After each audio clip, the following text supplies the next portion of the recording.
Hola, I'm Joe Pardavila, and this week on the Forbes Books podcast, we are talking about the fuel of the future, hydrogen. Many technologies like solar and wind will play essential roles in helping the world to accomplish the global consensus net zero greenhouse gas emissions by 2050, but some have said that hydrogen is poised to play a pivotal role in realizing that target. And joining me today in our Forbes Books studios in downtown Charleston is Cody Bateman. He's the founder of Gen H2, a company focused on the mass production of infrastructure equipment necessary for the transition to a clean energy economy. Cody is known as a leader in the space and is an outspoken advocate for the hydrogen economy. Hey, Cody, how are you? Doing good, thank you.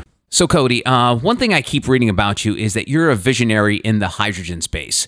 One of the things I feel like hydrogen is lacking is it doesn't have a face. You know, the electric vehicles has Elon Musk. Gas has good old oil. They don't need. Exactly. They really don't need a face. True. Why doesn't hydrogen have a face? Why are you stepping up into that space? Well, it's interesting how it's been growing. So what most people don't understand, hydrogen's been a key topic and a key energy source for more than 60 years. And in that case, nobody really sees how hydrogen has been used. People outside the space really have not been exposed to it. And it's still looking like, I met with two congressmen and a senator just last weekend, and they were talking about lack of infrastructure. So the groundswell has not been there. There has been almost zero marketing other than a few companies. And so what's happening is when I speak at all these conferences, we're speaking to each other. It's people in the industry talking to each other. Preaching to the choir, as they say. And so what it is that I stepped down in my role at Gen H2, which is a great company, visionary new technology. But like you said, there's no face to hydrogen. There's nobody taking this to the people. And after speaking at numerous conferences over the last 2 years, you know, it's something I'm very comfortable with. I have a very good vision for the future. I've got great connections that feed me information. And so I'm going to take the next year to create this book with Forbes, and I'm also going to take the time to start speaking outside of hydrogen conferences and go into places and explaining new energy and the new concepts that are going to be out there and affecting our lives, not only today, but for decades to come. That's good. And the marketing thing is something I want to touch upon because, like we've been talking about, there's gas. Everyone knows gas, and electric is the new, the hot model, the hot star. Right, Everyone exactly. knows it. But then hydrogen sort of fits in between those two spaces. And then obviously when it comes to vehicles, you have electric, gas, and then you have hybrid. And then now you also have hydrogen vehicles. Where does hydrogen fit in all of that? So it's interesting is that when you're looking at power, anytime you're talking about transportation, you have to talk about power. And you have to look at where can you store that energy to get the power you need. And it's not just for cars or semi-trucks. We're talking about, cruise ships. We're talking about now people we're just joking about the flying motorcycles and stuff like that, drones that can fly for, 20 hours. It takes a lot of concentrated power, and really hydrogen is the only solution that allows you to do that. Because quite frankly, the batteries are extremely heavy. And especially when we're talking about the airplanes that Boeing's working on, right?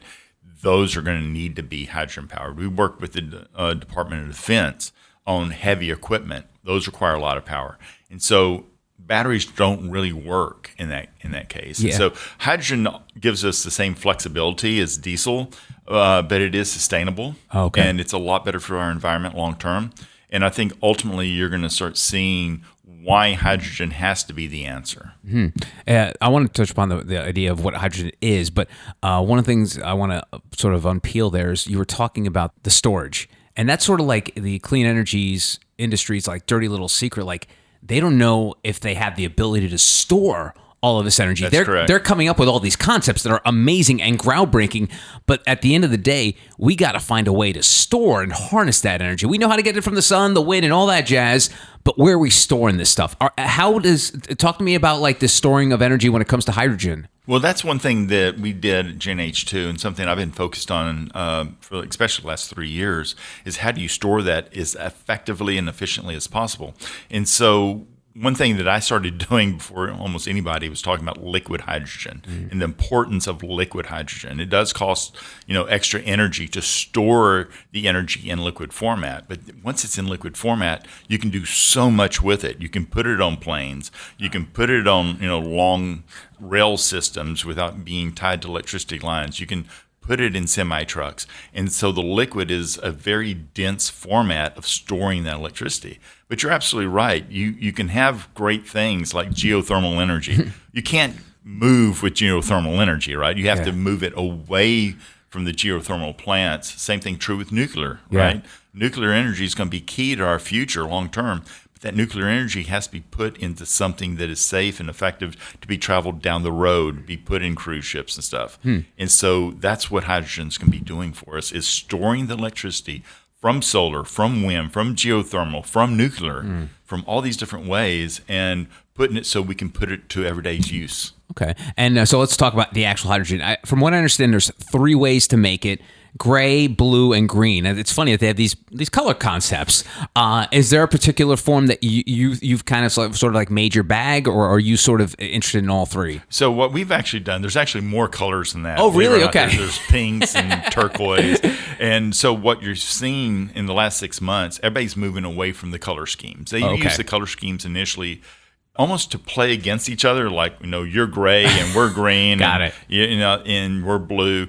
And what we're coming to now is that it's all about carbon intensity. You'll start seeing CI scores. Okay. Because there's ways to create a blue hydrogen that actually has a lower CI score than other ways. I see. So not all hydrogen is created equal. Some hydrogen creates more CO2. Yes, exactly. And so it's a carbon intensity and, how much carbon you use. And so that's really where everybody's moving to. So when you're talking about green hydrogen, really need to get away from some of these terms. Green is a great thing to do for promoting and marketing, but ultimately you have to get down to what's called a CI score. Okay. And how do we make that easy for folks? Because like you mentioned, the color, I think, as complicated as it is, and you make it easy, but as complicated, the colors help, because green automatically, like, oh, this is the cleaner one. The gray, maybe that's not as so clean. We're circling back to the marketing part of it. Like, how do we make it easy for everybody? It's going to be the same way you'll see right now when you go to the gas station. You have different type of octanes. You're going to see different numbers associated with it. I think you're going to get the same way on the hydrogen as well. It's going to take a while. Okay. But now's the time to start talking about it and getting those CI numbers published. And so it actually makes it more fair. There's a lot of cool ways of creating hydrogen right now that people don't want to talk about because they think it's really bad for the environment. Yeah. In actuality, we've got new technologies out there that are really bringing down those CI scores. And how are the car makers dealing with this? Because obviously, old auto, as it's called, they've embraced electric. They're putting out electric vehicles. They're still going to be continuing to do gas vehicles. Are they actively making hydrogen fueled vehicles? Oh, absolutely. So Toyota just made the announcement today about the new hydrogen pickup truck. But the Toyota Mirai is a phenomenal car. That's actively you can buy in California. And that's so funny because I travel not only the U.S., but I travel the world. And you tell people there's actually hydrogen cars on the market, and they say, what are you talking about? Yeah. And the reason why is we just don't have the infrastructure in place. And that's some of the designs that my team and I have been working on is how do you get a gas station on every corner? What's the technology to do that? And the cool thing is we've been able to do that. Not only us, but a lot of companies now are starting to focus in on what is necessary for the hydrogen economy to really take off. And I know you're not a car salesman, but if I were going into a car dealership, I'm not a car guy, so I wouldn't know anything. When you start seeing all these options, try to sell me. Why would you advise someone to get a hydrogen-fueled vehicle? What are some of the perks that come along with it? Well, the perks are going to be very similar to those of the electric cars. Okay. Today, you have the speed, you have everything that associated with it. It's just how do you elongate the range? Okay. Right? So a lot of the electric cars right now have minimal range. If I told you I could double, possibly even triple your range, therefore you want to go to hydrogen. Right? Also, hydrogen in the fuel tanks, if you want to call them that, are lighter than batteries. And so the batteries, that weight stays on with you no matter if your batteries are full or charged, right? And so it takes more energy to do that. Plus, there's a lot of dirty secrets associated with lithium batteries that people don't want to talk about. Right. And that's some of the things that will be coming to the market very soon, probably in the next 2 or 3 years, where they're talking about how difficult it is to recycle these batteries. They're great for 10 years. Some of them may be 15, but what do you do then? Now you have more things you're putting back in the earth. Lithium batteries require a lot of rare earth materials. Once again, rare earth, not that many of them, so there's concerns there. So there's going to be this switch where the cool thing is these electric cars, everything being put in place, the drivetrains, the engines themselves, if you want to call them that propel these cars, these trucks, these trains. Those electric technology is ideal for us. All we're doing is changing where the energy is stored. Okay. So instead of being stored in a battery, it's going to be stored in a hydrogen format. Nice. Now, you're originally from Texas. Have you lost your Texas card by being a clean energy guy? Because Texas, that's the oil state. It is. So what are your friends down in Texas say? Like, Cody, have you lost your brain? We're oil. We're all about oil here. What, tell me about those conversations with those. It's amazing because our new office is actually above a oil and gas museum. So you have the oil and gas museum talking about the past of the oil and gas, and now we have this beautiful new office building on top of it. So it's kind of interesting. That's a metaphor in a way. It is 100% a metaphor. But the interesting thing is most of the hydrogen today is being created through what's called SMR, steam methane reforming. And that does use natural gas. Okay. And so we do use methane. Actually, I'm talking to somebody this week that actually extracts methane from trash dumps. Basically, and they extract the methane from that and they convert that into hydrogen as well. So for the near future, it's going to be symbiotic. Okay. There's going to be a lot of connections between it. It's going to take decades for us to get to a cleaner version, a lower CI score than steam methane reforming. But for right now, they're heavily tied together. That's why my company was working closely with Shell. Oh, okay. I've worked with BP. I've worked with Exxon. We've worked with all these major oil and gas companies because they see the long-term future. Mm-hmm. And you mentioned about the methane. Clean energy and climate activists are quick to point out that these hydrogen fuels are not exactly green energy. So what's your argument to those folks who say that? Well, they can be, and that's the thing. So there's like steam methane reforming, obviously there's a lot of CO2. So there's a lot of cool technology out there about capturing that CO2 and doing something with it. Okay. But long term, that's not sustainable. So we are looking for new ways of creating the hydrogen with minimal environmental impact. And that's why I do like nuclear. We are doing some of that stuff with a couple of companies and with the government as well on how to use nuclear technology as effective as possible. What's really interesting there, we're actually taking spent fuel cells, nuclear fuel cells, that would be regularly just set aside and buried somewhere. Instead, what we're finding now is you can use those used cells because there's still so much power left in them to then use them even more, drain them down, make them a little bit less nuclear reactive, right, and create hydrogen. That's just one solution. But like I said, you have massive landfills throughout not only the United States but the world that put out massive amounts of methane. We can put those in, convert those in. We have geothermal. So there's a lot of cool ways of creating hydrogen, even ways we can create hydrogen on the moon, which we'll be talking about soon. Wow, that's awesome. You mentioned nuclear, and I'd love to pick your brain about this because I think anyone over 40 is scared blankless when it comes to nuclear because we grew up with 3 Mile Island. We grew up with all these movies about nuclear reactor meltdowns, and obviously there have been some over the last few years. Do you think generationally we're going to have to wait till the Gen Xers and Boomers move out before nuclear is embraced by the general public? Because as me personally, as a Gen Xer, I just remember just horror stories about nuclear energy. Well, it's become a lot safer. Yeah, and that's for sure. Totally. And the cool thing is a lot of places that were shutting down their nuclear plants recently have all turn that around. A lot of it's because of some of the energy shortages we're seeing right now. We actually do have some countries that are actually building new nuclear facilities, which is phenomenal. That's going to help power Europe a lot. And from what I understand, they look nothing like they used to 30 years ago, Not nearly right? as much. Yeah, it's first of all, they are much safer. A lot of the controls are in place. There's a lot more technology, to be honest, that allows us to have nuclear in a much safer format than we ever had in the past. And so you're going to see a new nuclear, if you want to call it that. And I know that's not your bag, but do you think nuclear in the long run will probably be the cleanest of all of our clean energy options because of the fact that the technology has come so far along and it's been around longer as opposed to these other kind of alternative fuels? I think it's going to be a key part of it. I mean, we're still going to be pushing the solar and the wind, but both those actually require a lot of fossil fuels, not only to make, but to actually install. And so we have to look at, if you want to look at the true carbon footprint of even solar and wind, there's a larger carbon footprint than people want to realize there. Okay. So I think you are going to start seeing some more stuff with nuclear that can be done. I'm very excited about geothermal. I was just came in from Iceland not too long ago. I'll be going back in March at a big conference. I love what they're doing with geothermal as far as creating hydrogen and the future of that, and then being able to ship it in, once again, in liquid format.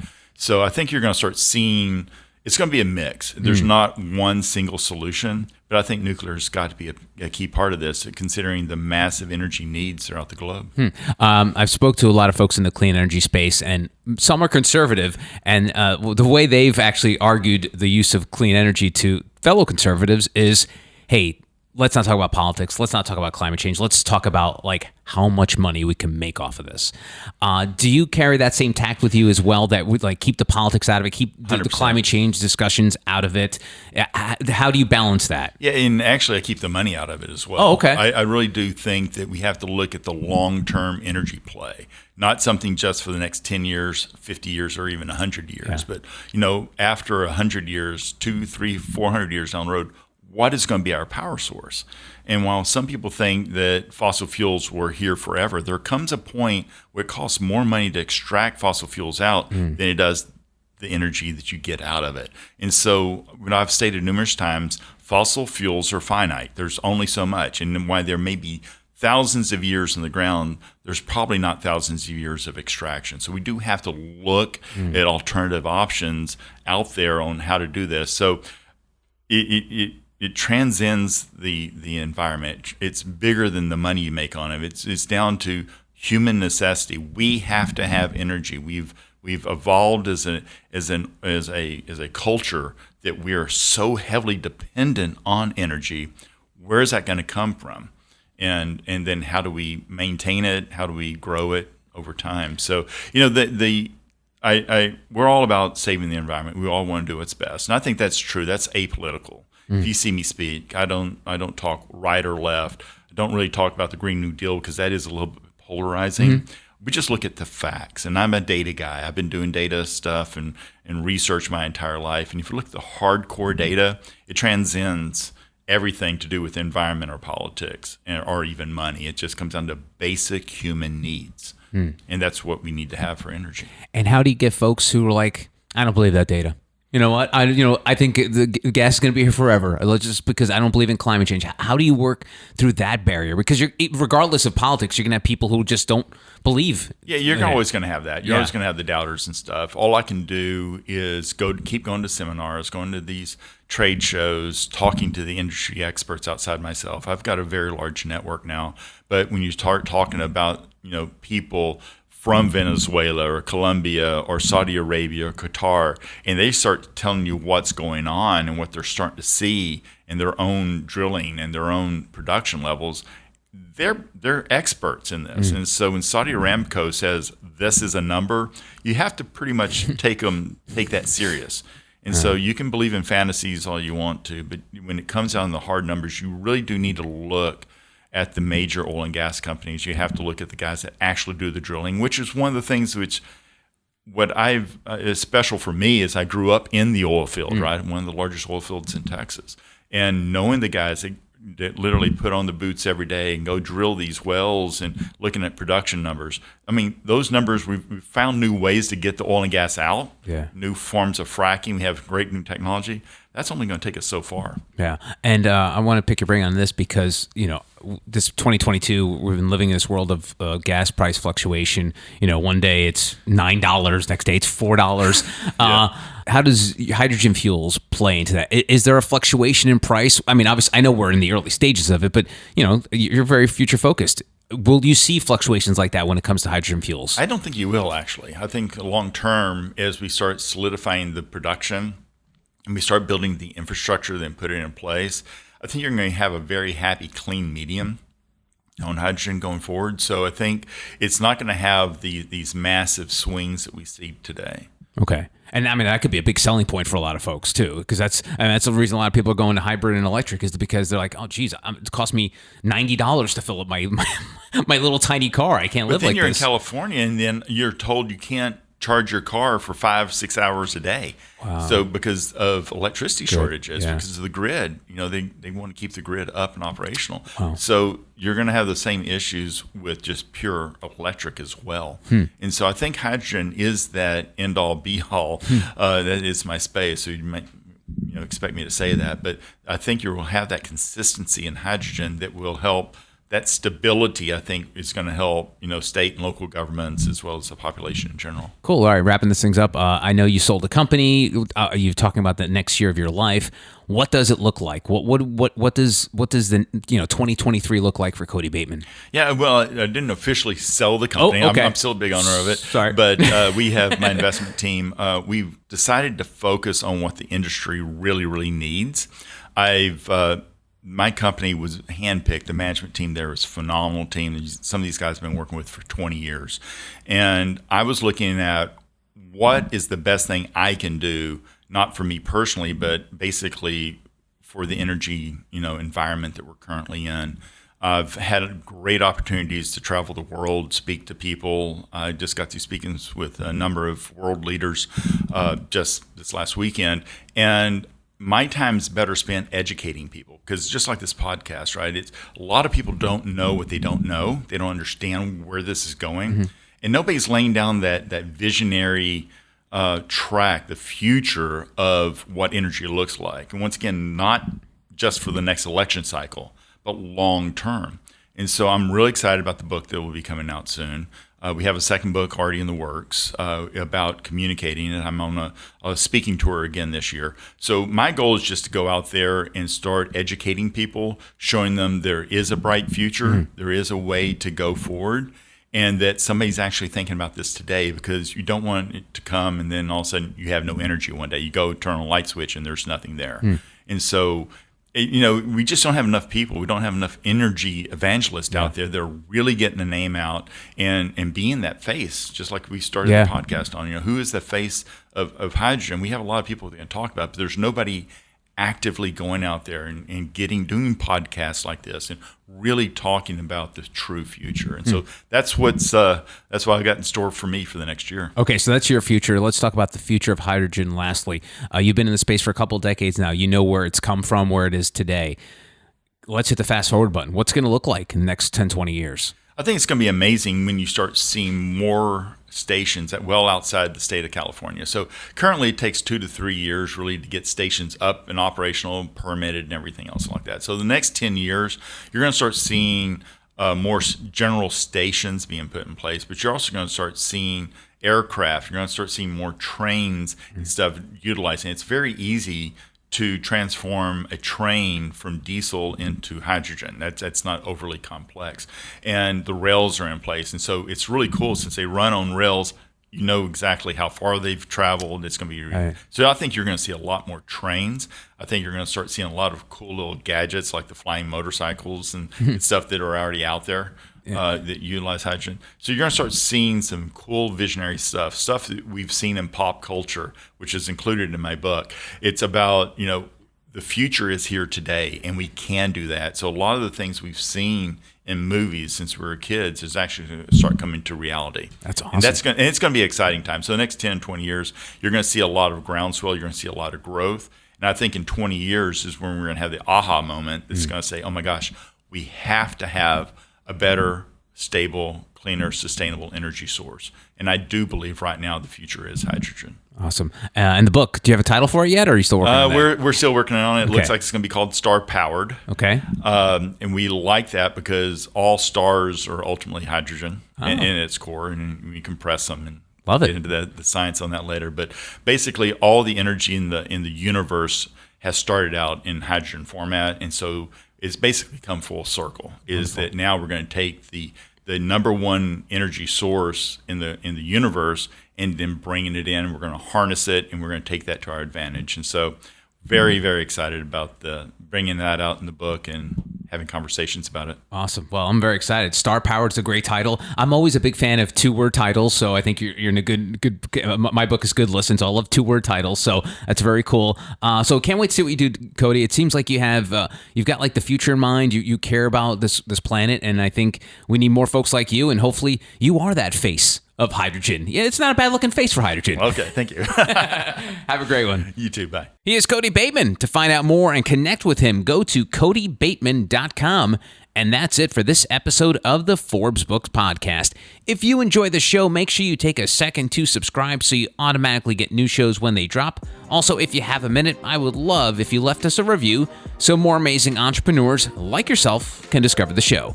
And please don't forget the golden rule and treat others as you want to be treated. Thanks for listening. Until next time, adios.